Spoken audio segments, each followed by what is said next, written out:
Ladies and gentlemen, good day and welcome to Rainbow Children's Medicare Limited's Q1 FY2024 earnings call hosted by IIFL Securities Limited. As a reminder, all participant lines will be in the listen-only mode, and there will be an opportunity for you to ask questions after the presentation concludes. Should you need assistance during the conference call, please signal an operator by pressing star then 0 on your touchtone phone.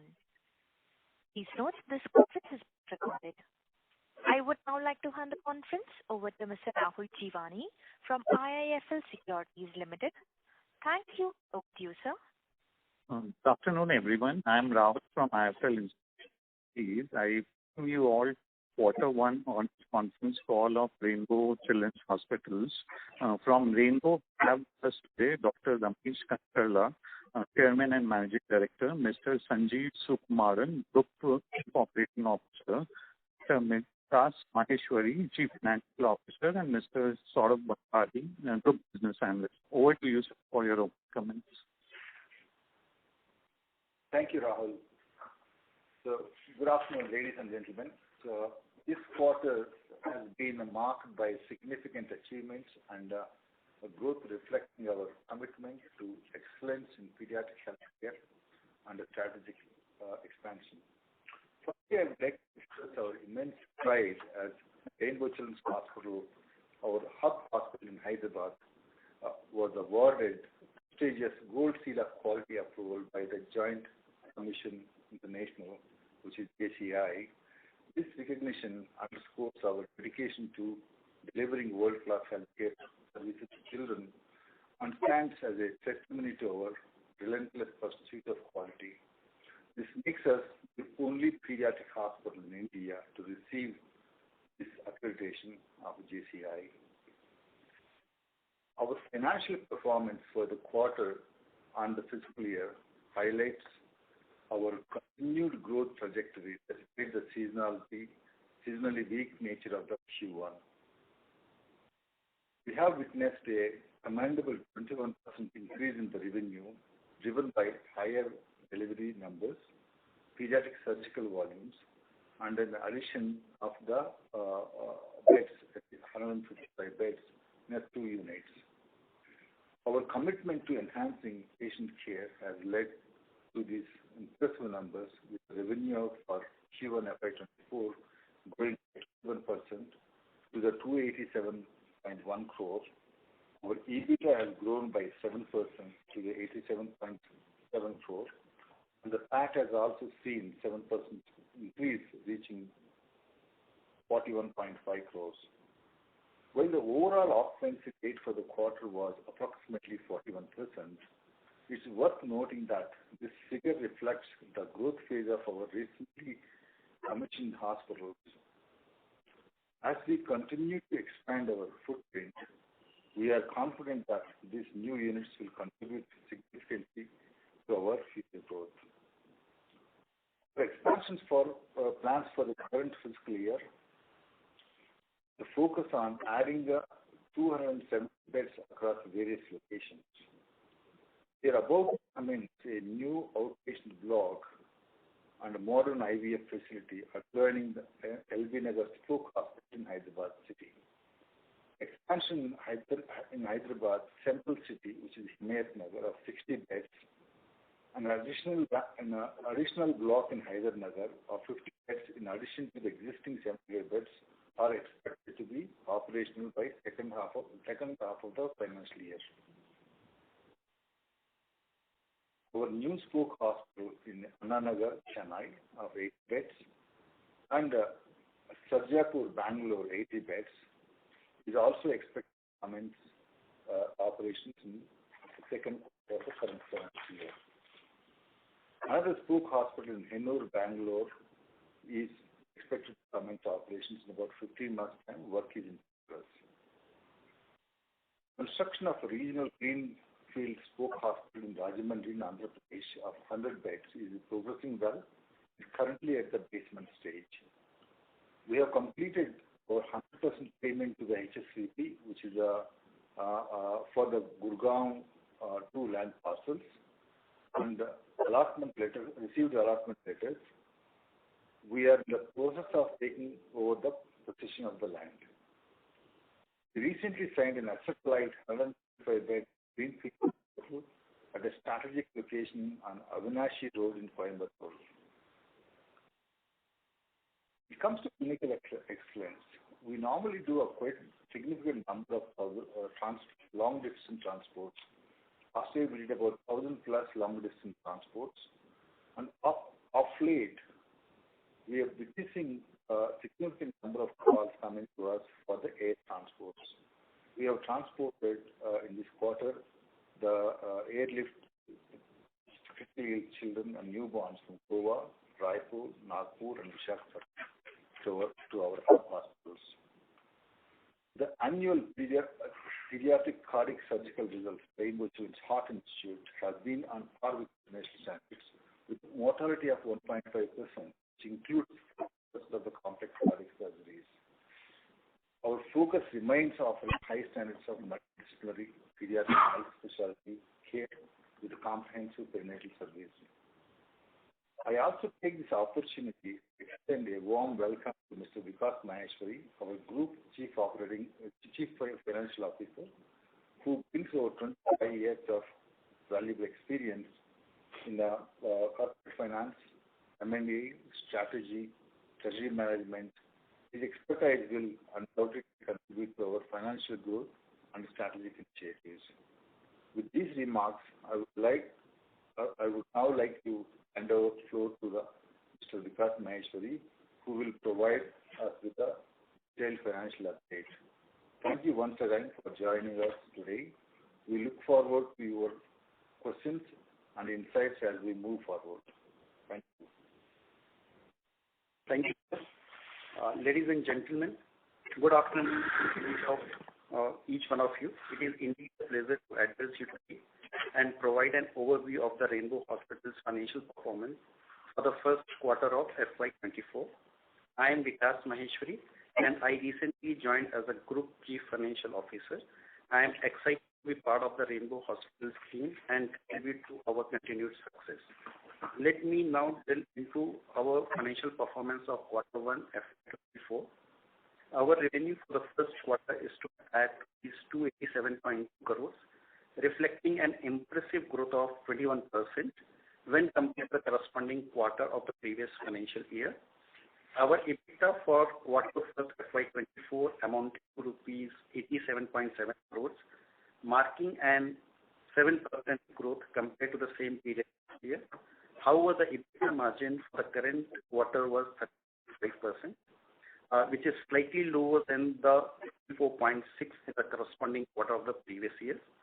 This marginal impact on the EBITDA can be attributed to few key points. As CMD, Dr. Ramesh has told that we have opened 2 units recently, which is financial district at Hyderabad and at OMR Chennai. So that has impacted the margin slightly. The things which have impacted the EBITDA is the onboarding of the senior leadership at both the corporate and the unit levels, and coupled with the impact of RSU cost. We have also increased our expense for the branding and the promotional expenses, which is aimed for supporting our new units and the future growth of the company. And we have also carried out few necessary repairs and maintenance across our hospitals to ensure that they remain ready for the upcoming seasons. The profit after tax for the quarter 1 FY24 reached to rupees 41.5 crores, indicating a 7% increase in the corresponding quarter of the last financial year. In terms of the operational performance, both outpatient and inpatient volumes witnessed commendable growth, with increase of 11.6 and 13.9% respectively when compared to the corresponding period in FY22. The overall occupancy rate for the quarter is stood at 4.9%, while mature hospitals exhibited a robust occupancy rate of 47.6%. Our newly commissioned hospitals recorded an occupancy rate of 28.1% in quarter 1 FY24.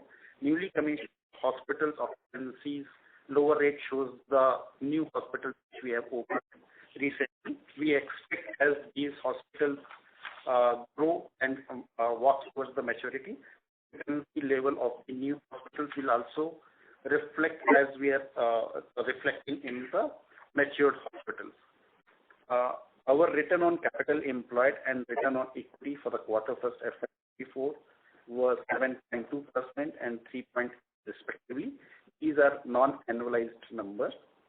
Our payer mix remains very robust and was very balanced, with 48% of the revenue coming from the insurance and the balance coming from the cash patients. Furthermore, delighted to see that our international business now constitutes 3% of our total business compared to the earlier figure of 2%.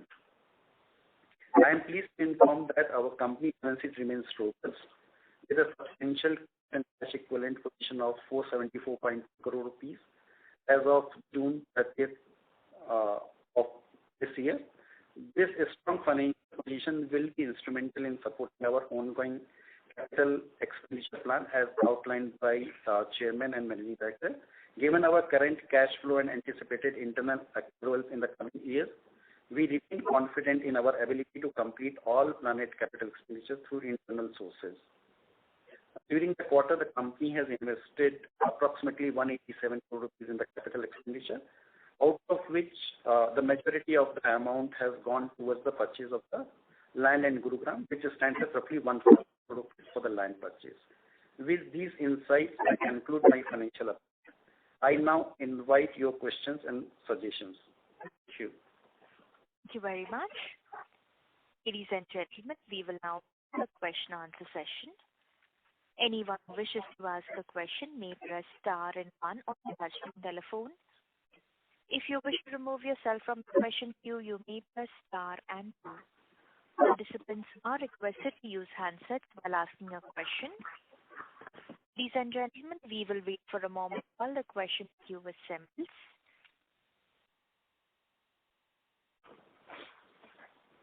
Before we take the first question, I remind the participants again, if you have a question, please press star then 1 on your touchtone telephone. The question line of Nitesh Nath from Burman Capital. Please go ahead. Hi, thanks for the opportunity. My first question is, what is the impact on EBITDA due to the 58 beds operationalized this quarter, and also the cost that we must be incurring for the new hospitals that are going to come in? Mohit, can you please repeat this question again? There was some distance in between. So I was saying, what is the impact on EBITDA due to the 58 beds which were operationalized this quarter, and also the new hospitals which will be coming in the second half of the financial year? Mohit, so as far as this, what were the new units which have opened, delighted to tell you that the financial district Hyderabad, whatever the units we have opened, it has done very well and it is a positive. So since it is in Hyderabad, it means the 3 months itself has become positive. Obviously, as the new units get opened, by the time they reach to the maturity, there will be some impact on the EBITDA. We remain confident that in the next 1 year to 18 months time, they will be reaching to 20-25% of the EBITDA. So quantifying based on the new which is coming up in the operational, what will be the impact on the EBITDA will be slightly difficult. But obviously, there will be some impact on the EBITDA. The quantification of that is little difficult, but we remain confident whatever the EBITDA we have shown in this quarter, though the 2 units has got operational on year-on-year basis, remain confident that the trajectory of the EBITDA should be the same. Understood. But if we exclude the 58 beds which were operationalized, what would have been our EBITDA? So basically considering only the existing beds. So it should have been better, Mohit, to quantify in these figures. But delighted to again tell that both the units which we have operationalized, which is OMR Chennai and Financial District, combined together, both are EBITDA positive. So at the very nominal level, it will further grow. Got it. Thanks. Second question is, what is the reason for fall in occupancy of new hospitals? So even if we exclude the capacity addition, basically the new hospitals, there seems to be a fall in occupancy. See, it's a new hospitals will take its time to build occupancies. So we are actually just come out of Q1. We're talking about Q1. Q1 is the most mature hospitals also. Would not cross more than 50%. That's because the children's, we are children's hospitals. It is a seasonally weaker quarter. That's because of it's a holiday season. Most of the families tend to go out of the cities. And after it's a really healthy period, that's why we see a kind of a significant drop in the occupancy levels. That's been traditionally always been like that in Q1. So what actually happens in Q1 is that we do a surgical volumes and obstetrics remains robust because after we maintain our EBITDA close to 24-25%. And what is the occupancy that you are expecting from mature hospitals for the full year? See, we clocked about 60 plus last year in the mature hospitals, and teaching hospitals they're about 45, not of 45% occupancies last year. So we would expect about we have about 270 beds coming in this year for operations. That's almost like about 30% of the beds. So once they get added, still we probably look at that annualized occupancy probably about north of 50%, around 50%. So that's what is the expectations, including in new hospitals. Mature hospitals, of course, will do as they're supposed to do, north of 60%. Sure, that's helpful. I have a question on the Madhukar consolidation also. So if we exclude Madhukar revenue this quarter, what would have been our YOY revenue growth and ARPOB for the quarter? So Madhukar is generally that contribute roughly the revenue of roughly 50 crore rupees revenue from the Madhukar, where we provide the medical services and OP services which we run. So that revenue remained more or less flat with marginal growth, not much of the impact. In the corresponding quarter of previous year, this revenue, the entire revenue must not have been recognized, right? Only the some percentage of that must have been recognized. So that remains same, Mohit. There is no change in the arrangement. So that arrangement will be the same. So there is no change on the data. So the figures are comparable versus last year. Understood. And just last question on our expenses side. There have been steep increases in employee expenses, both YOY and QOQ. Just want to understand the reason for this, and is it normalized going forward? What is the normalized expense going forward? And similarly for operations and maintenance expenses, these are also up by 126 YOY.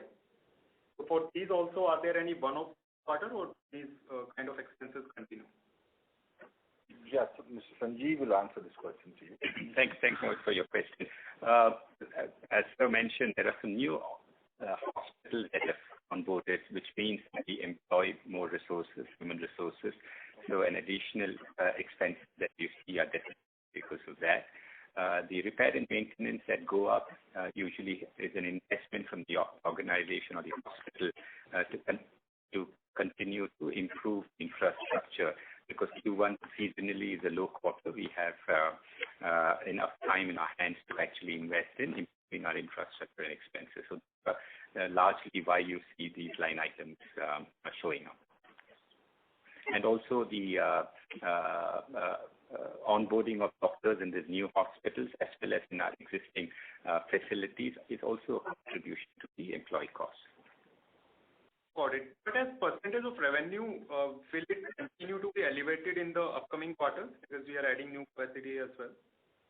Or will Mohit, Mohit, that's my issue this side. As we are heading towards the season, which is September and December quarter, we expect the staff cost or the employee cost which we have shown, we more or less remain the same. And as the revenue growth, those get moderated. Understood. Thank you. I'll get back in the. And also, Mohit, I will appreciate and encourage you to go to our PPT, which is the page number 18, which shows the breakup of our matured hospital, new hospital, and cases. On the new hospital, though the percentage of occupancy has come down, but as a number of beds occupancy, it has still remained the highest last year. Please just go through with that, and if after that any clarification is required, we are available after this conference call. Sure. Thank you. Thank you. A reminder to the participants, if you wish to ask a question, please press star, then 1 on the touchtone telephone. The next question is from the line of Alankar Garude from Kotak Securities. Please go ahead. Hi, good afternoon, everyone. Sir, what was our pediatric maternity revenue mix in this quarter? I think it's 33% is the obstetrics revenue. Okay, sir. So, I mean, just wanted to understand, I mean, apart from the higher surgical mix, which you mentioned this quarter, and as well as the higher maternity mix, was there any other reason which drove the strong sequential growth in ARPOB, the newer hospitals? I think what has happened is, Alankar, is that when you have actually your routine pediatrics is down significantly, when you have your neonatal the business is down, occupancies are down, the both obstetrics, gynae surgeries as well as the pediatric surgeries were extremely short eras. So overall our eras have come down to the lowest 2.5. And also that most of the surgical fees is lapsed and those things, they maximum they stay either 1 to 1.5 days.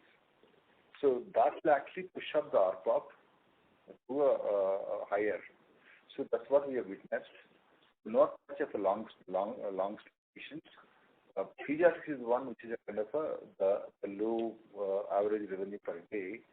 That completely won't be there in this season because of the people moving out in holidays, and also season is not the one which will get admitted. So these are the things which kind of play out to increase our costs. We've done some transplant work and those things. Our cardiac surgeries happened in RCHA. These are all the combination of those things actually made our costs are higher. Understood, sir. And my second question is on Madhukar. I think because just mentioned about 50 crore of number, which was broadly flat on a year-on-year basis. Just from a broader perspective, how is the hospital doing? I mean, is it now in digit EBITDA margin at overall level, console level? And how do you see the action going forward? So, you are talking about this Madhukar revenue growth you are talking about, right? Yeah, I mean, not revenues be recognized. On an overall basis, as in general, how the hospital is doing, broad sense on the margins, trajectory. Yeah, Alankar, I'll take this now. This is actually the last year what we have seen is we have done decent growth of Madhukar, and what we're witnessing now is that actually case mix is changing. A lot of surgical component is increasing. ICU started doing very well. OBG is actually we're actually we have the highest number of deliveries in entire South Delhi. So I think it's kind of looking much better in terms of it. What is important is to and see how do we actually take it further to build the specialties. And that's something we are working on. The international business, which is definitely attracts more international business. That's also we are focusing to build up more international business because we have a long-term plan with the Gurgaon and those things. I think, one of the major initiatives which we are taking now in the current year is that the invest and also do outreach clinics in East Africa and also Indian neighborhood countries and also some of the Russian countries. So this is something which we are trying to we have started doing it. I think some results, early results are coming up. We expect this year and overall business of international will be 4%. So I think we are looking at very positively to build more adjacencies, build a business from outside the longer distances and also the neighboring countries.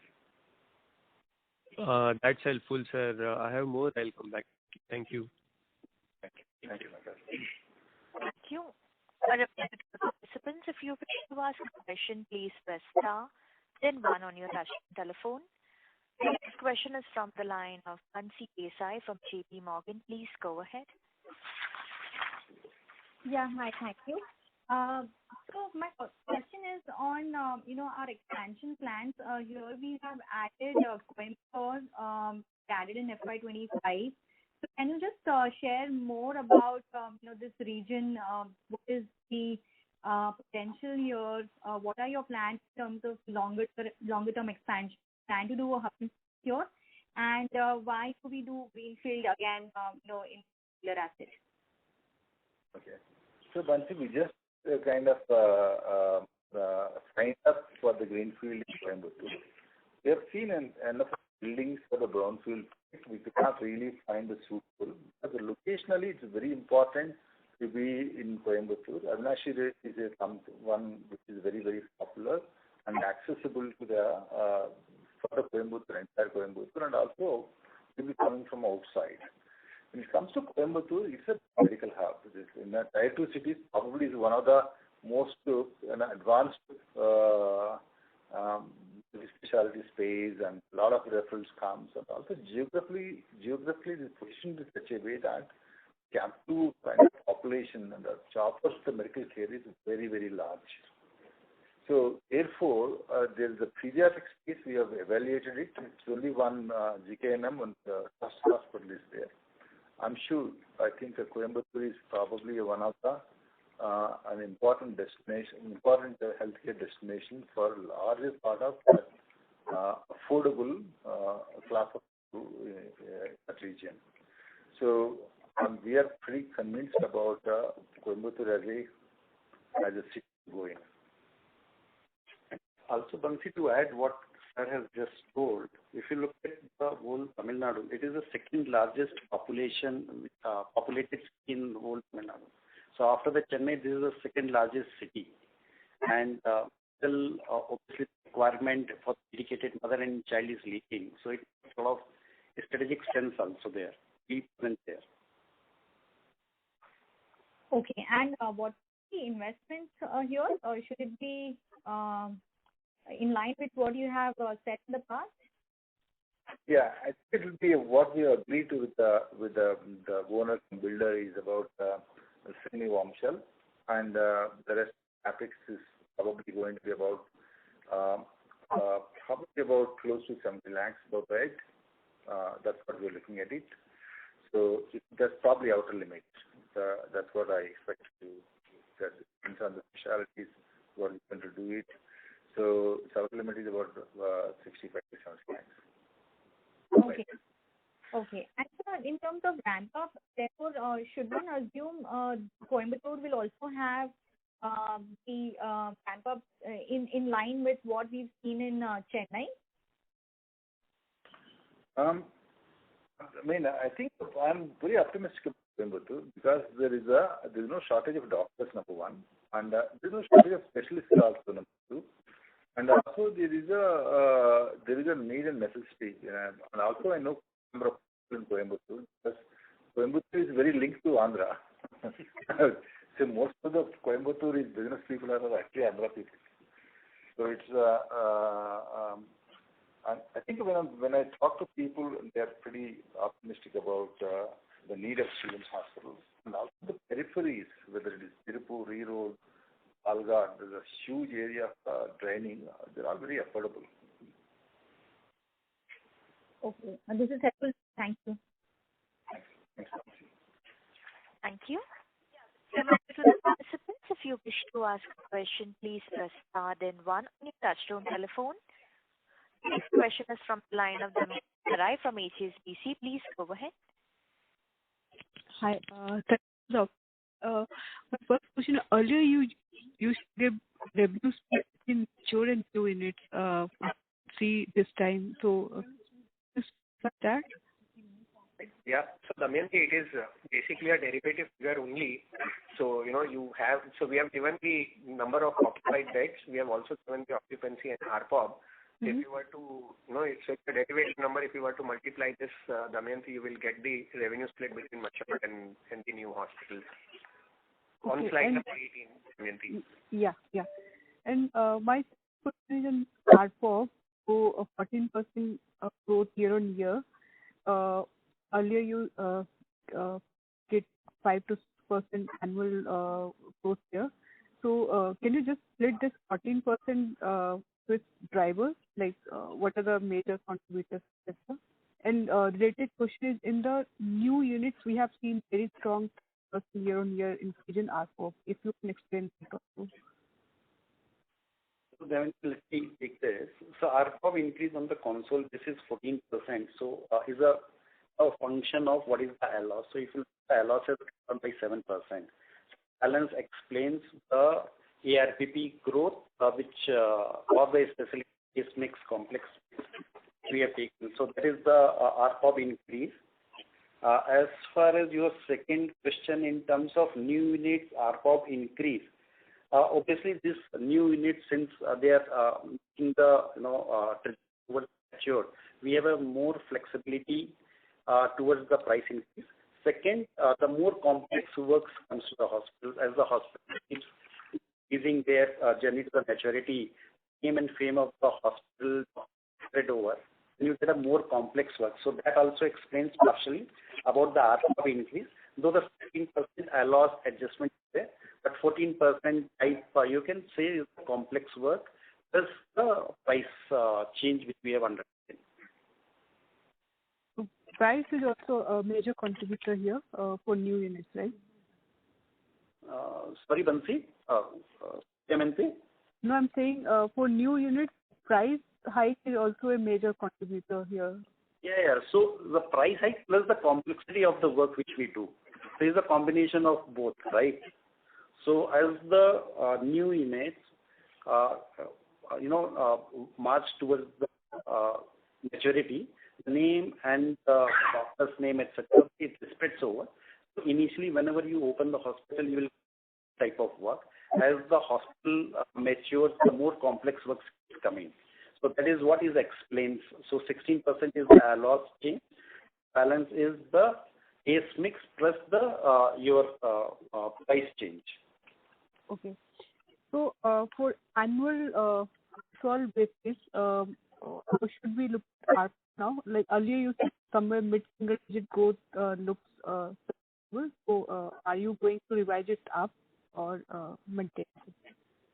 If the LOS remains at the same level which we have shown, you should assume it is a fair to see that it should be between 5 to 6% growth of the ARPOB. Okay. It is a very reasonable level of ARPOB, right? Yeah. We should be there. Mm-hmm. My last is one of your multi-specialty peer who is based in Andhra, Telangana spoke about in their efforts in mother and child care segment. So do you think in your core market you will be seeing higher competition from such players like who are putting up efforts there? No, we always had competition. Actually, competition made us better over a period of time. Of course, there is now with the kind of with the awareness, various things, that more people are trying to start children's hospitals. Few chains are coming up. Let's see how it's going to be. I'm not too worried about it because we are not a mother and baby or mother and child hospital. We are a pediatric multi-specialty. Our segment is very different. We dominantly have pediatric sick kids and more intensive care, more specialty game. We also do other things also. But that will definitely have protected us because that's what a lot of earlier some children's hospitals were started. They become our referral centers. Maybe I think we'll have to see that how to convert them as a kind of a referral centers to you for tertiary and quaternary care. I think any growth and development in healthcare, we should welcome them. It's a positive competition, which is obviously the pie. So definitely, as long as they're explained and the healthy competition is good for healthcare. So you are not much focused on competition which might come on the talent side, right? If there is more demand for specialists, you remain confident about retaining your best doctors. Or how do you see that? Yes, the doctors who work with us, they're in a very different engagement model. Their clinical aspirations are very different. So most of them, specialty doctors won't go and thrive in the mother and child hospitals. It is only kind of the newborn specialists are the ones who actually go. But there is enough supply of newborn specialists nowadays. It's not a problem. So none of these mother and child hospitals can actually build a pediatric intensive care because that's a lot more complex and intensive that it takes a long time to create. So actually, the mother and child is a very simple model, which is a basic pediatric, pediatric care, and maternity. So it is that's a very simple model to do it. So it's easily replicable, but what Rainbow is not about mother and child. It's a multi-specialty pediatric hospital and also comprehensive prenatal side. So we have a very, very different play in that space. Thank you for your response. I'll get back to you. Thank you. The next question is from the line of Rahul Jeewani from IIFL Securities. Please go ahead.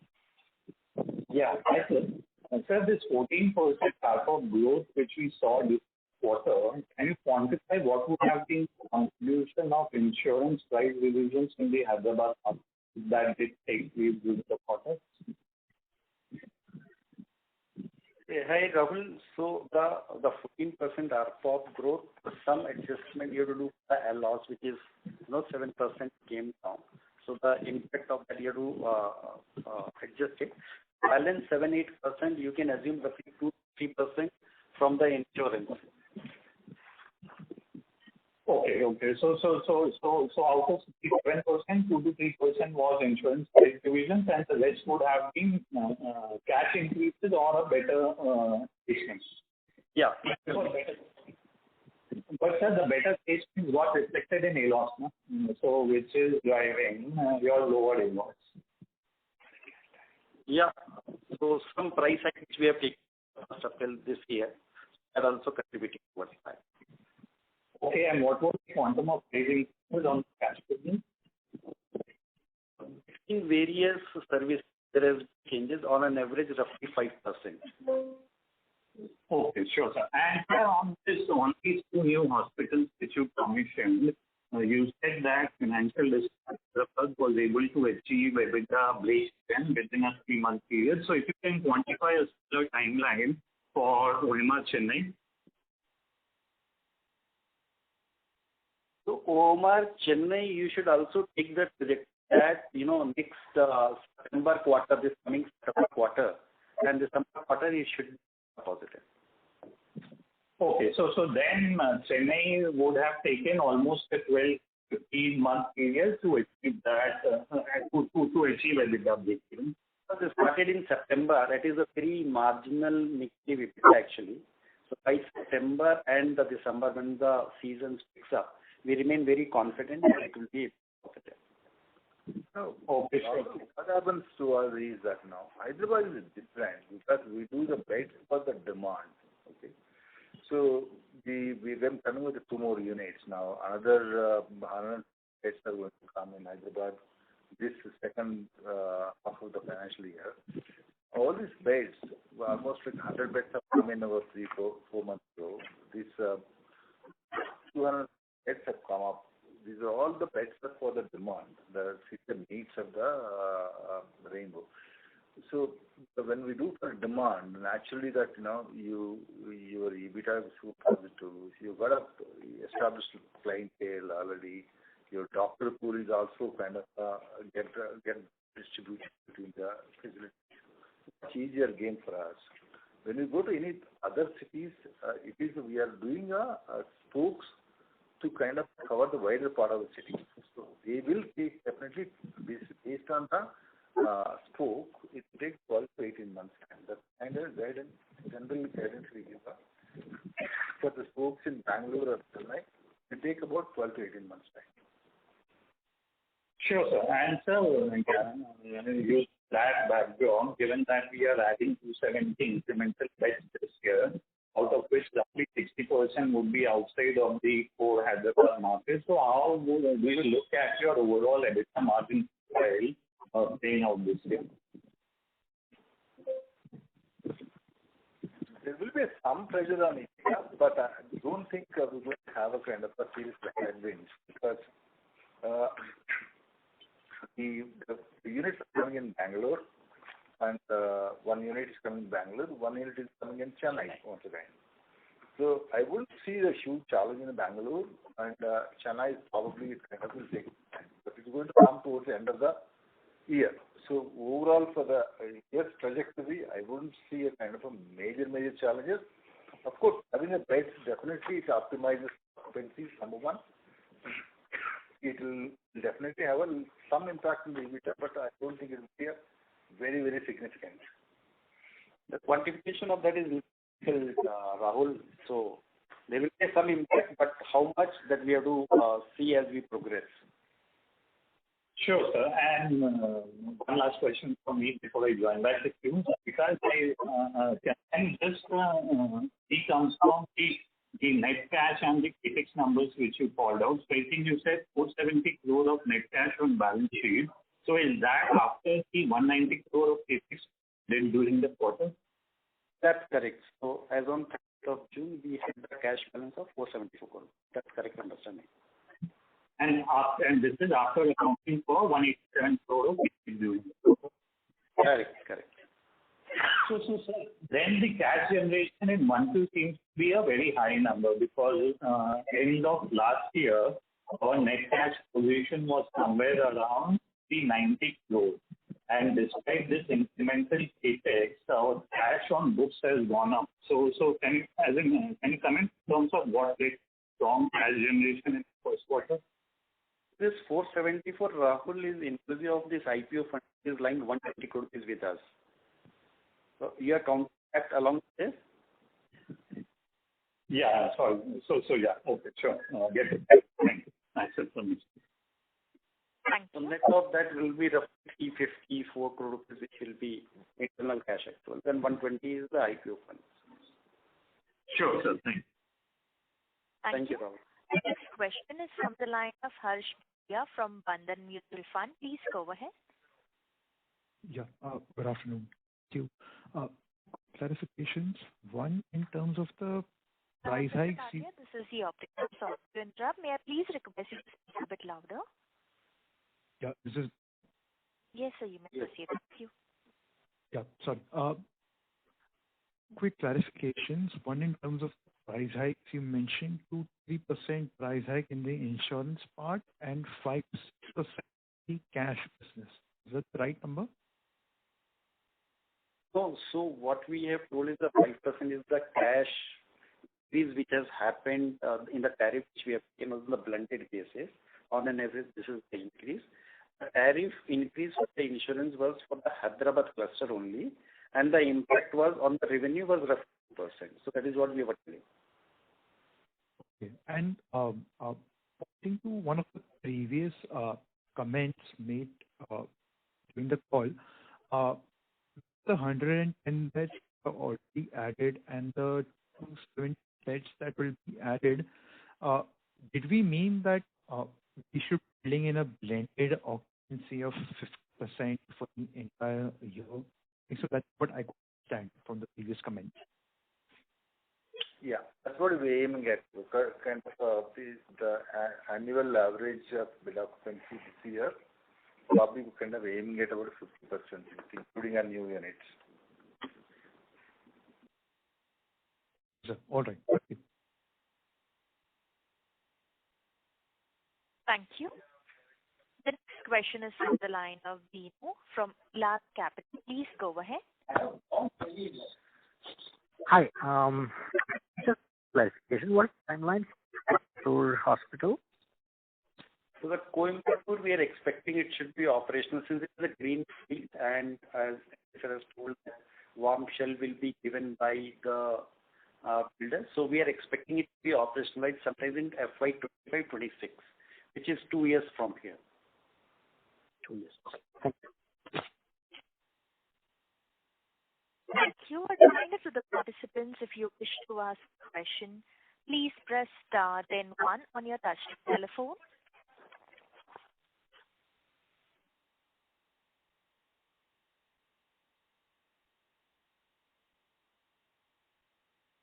Next question is from the line of Rishabh Tiwari from Allegro Capital. Please go ahead. Hi. Just wanted to confirm the number of beds or capacity that we are planning for Coimbatore. It is 100 beds, 125 beds, Rishabh. Okay.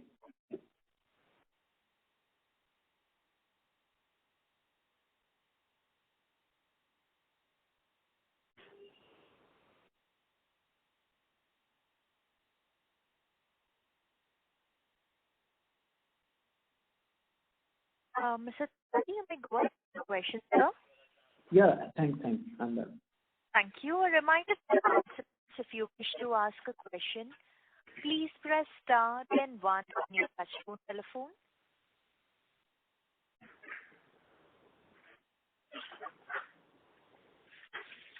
The next question is from the line of Rahul Dani from IIFL Securities. Please go ahead. Can you also comment in terms of how our profitability has been affected in the Delhi NCR market, which has been a drag for us, and any update with respect to the inter-corporate loans which we had extended to Madhukar in terms of getting that money back? Rahul, so Delhi, as sir has just briefed you, we are doing a lot of work there, and we plan the profitability in the overall period will grow. As far as Madhukar advances is concerned, during the last quarter, we have got roughly 1.5 crore rupees back from them. So as on date, the whole exposure outstanding in interest is roughly 5 crore rupees in Madhukar, and we remain confident that the unit is doing very well, and we will recover this amount over a period of time. So there is no cause of worry for us on this. Okay, so 1.5 crore we got last quarter, and outstanding is Yes, this is excluding the security deposit which we have given. This is the 42 crore rupees is the loan and plus interest which is accrued. Okay, sure, sir. And sir, with respect to, let's say, your capex for 1Q obviously saw a higher number on account of this payment for the Godown land parcel. But how are you looking at spend for the rest of this year and then next year? Great question, Rahul. So we are expanding something like that, including Gurugram. We are just building roughly 930 beds, which the overall cost can roughly, between 800 and 900 crore rupees. Out of that, 474 crore rupees cash is lying with us, and these taxes is spread over of the next 4 years, including this year, the balance of this year, and we remain confident with cash generation we are doing every year. Plus the cash balance with us, we will still remain a cash positive company with completion of all the capex fund which we have announced so far. Sure, but sir, what our annual capex run rate, except this land parcel which required, continues to be around 170 to 175 crore kind of annual number? Or you think that more number could be on the higher side? So as we progress, Rahul, as the plan is taking steam, and we are opening 4 hospitals, and next year also we have scheduled 2 hospitals and onward. So capex speed will be slightly higher. We expect roughly 200 to 250 crore is spent for next year. Okay, sure, sir. Yeah, that's it. Thank you. A reminder to the participants, if you wish to ask a question, please press star then one on your touchtone telephone.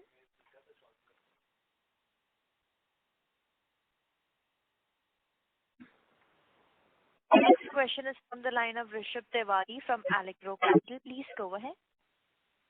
So just a follow-up on the CapEx run rate. Out of the 200 to 225 crores that we are planning, how much of it would be routine CapEx? Would it be around 170, 180? No. Routine CapEx is not so high for us. It's in 25 crore rupees for full year. It's not high for us. Okay, so rest of it would be towards project. Correct. Thank you.